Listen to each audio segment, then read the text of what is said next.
There are three other types of references Word can assist us with that don't really fit well into our business plan. We just don't have that kind of information in there, but we can now discuss them without actually using a document, now that we know some of the basics on how references work in Word.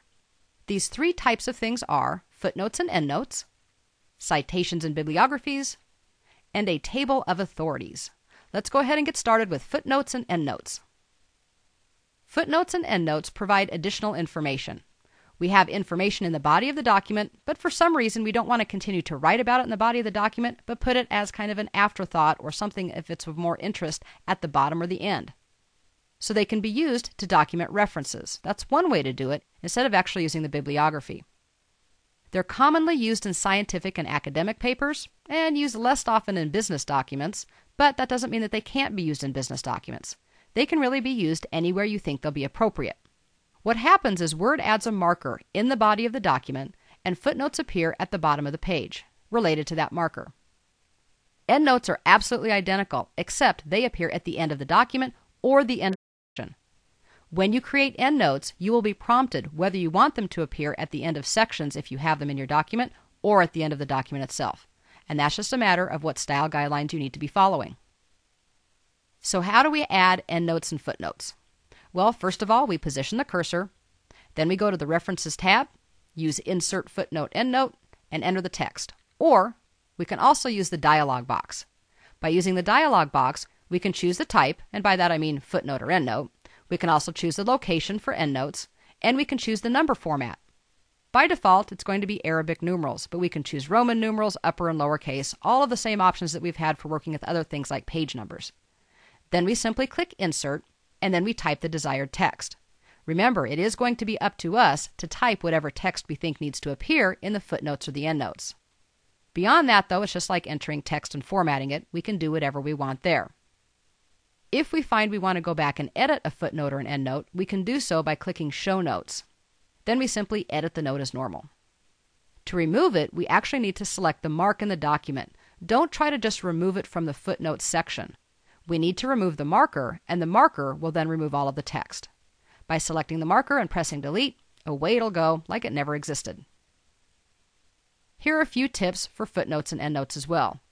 If you pause over the mark within the document, you'll actually see a tooltip with the note. You don't actually have to display the note. But if you double-click the mark, then you will display the note, either at the bottom of the page, or it will take you to the end of the section or end of the document, whichever is appropriate. You can also cut or copy the mark and then paste it if you want to move or copy the endnote or the footnote itself. In draft view, you won't be able to see things at the bottom of the page, for example, so instead a notes pane will appear.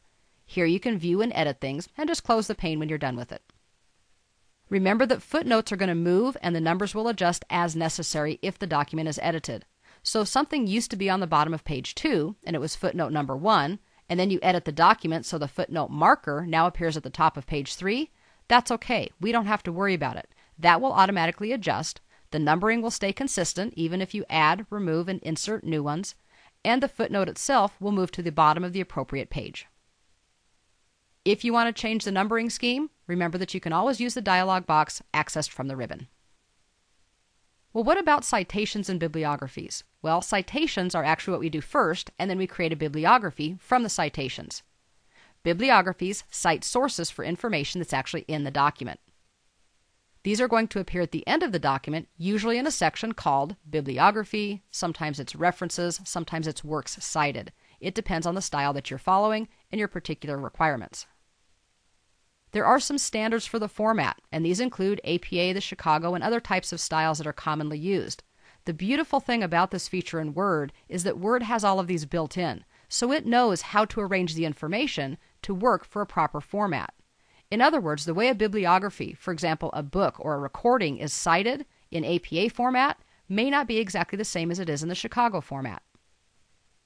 As we have seen so far, the same is true for citations. The citations are simply marked in the body of the document.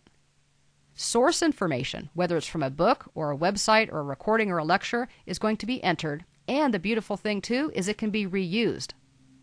When I was completing my master's degree, I kind of felt like I was cheating because at that time Office 2007 had just come out that also had this feature.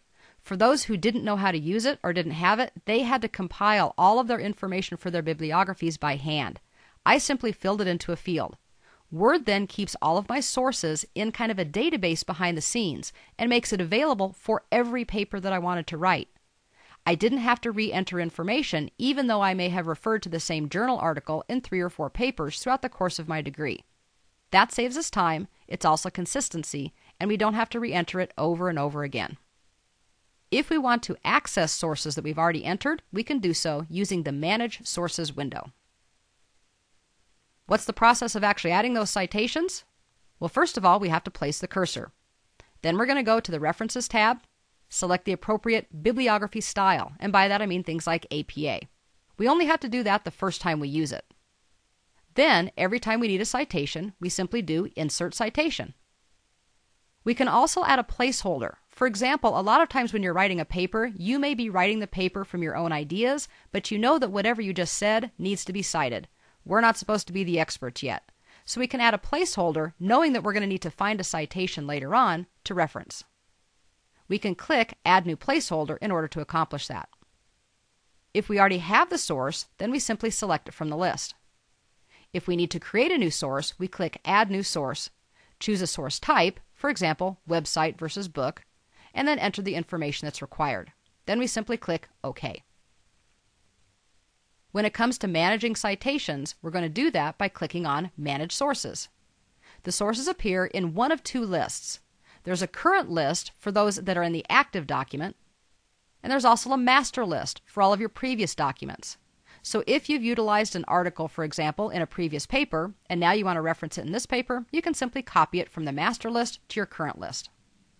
The list can be sorted and searched, which may not be too important if you only have 3 or 4 citations, but if you're doing your doctoral thesis or your dissertation there, and you're going to have a long list of literature credits, you actually want to be able to sort and search for exactly what you're looking for.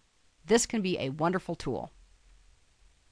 When we get all of our citations marked, then we're actually going to create the bibliography. Place the cursor, usually at the top of the last page. I recommend placing a page or section break before the page that's going to contain the bibliography, so it always starts on its own page. Then we're simply going to choose Bibliography and select a style from the gallery. This is, of course, a field like we've seen so many times before, so to update it, we simply select Update Bibliography from the ribbon, or we can right-click on the bibliography itself and choose Update Field. Now for the last one, a table of authorities. This one may be something you haven't heard of before because it's specifically for references in legal documents. For example, Smith versus Jones. It's similar to a citation for a bibliography or an index entry, in that it documents the reference itself, where did it come from, and it also shows what pages the citation displays. So it's again like both a bibliography and an index combined in a legal setting. What makes it unique, of course, is that it combines these two and it contains information or fields that are relevant to the legal field, to things like Smith versus Jones instead of a book or a lecture that you attended. The table of authorities itself is organized by category, so we'll see all of the cases listed together, all of the statutes, etc. That's why you need to designate what type of category it is. When we're marking the citations, that's exactly what we need to do. We start by selecting the citation. We go into the table of authorities and mark the citation, or you can use the keyboard shortcut Alt-Shift-I. Edit the text to read as you want it to read in the table itself. Select the appropriate category that we've been discussing, and then enter the short citation. Those of you who will be working with this know the difference between a long and a short citation, and for those of you who don't, you probably won't be doing this anyway, so we're not going to worry about going into a lot of description here. Once that's done, we can either click Mark or we can click Mark All. By clicking Mark All, just like we can do in many places in Word, that actually automates it. We'll go through and find all entries that have the same text and mark them all at the same time. A huge time saver. All of your citations are going to be marked with a hidden TA field, short of course for Table of Authorities. For the actual table itself, we'll place the cursor, we'll go to the References tab, and we'll click Insert Table of Authorities. Now you actually know. For all of these different kinds of things that we're talking about, they are more similar than different. And even if you haven't seen one of them, I think you have a good idea now of how to create them. Footnotes, endnotes, citations for bibliographies, and tables of authority may not be used in every document. In fact, depending on your type of work or school project, you may never use some of them. But we've had a chance to learn a little bit about them here, and because we're so familiar with the common features of Office, we now know that utilizing them won't be an issue if or when the need arises.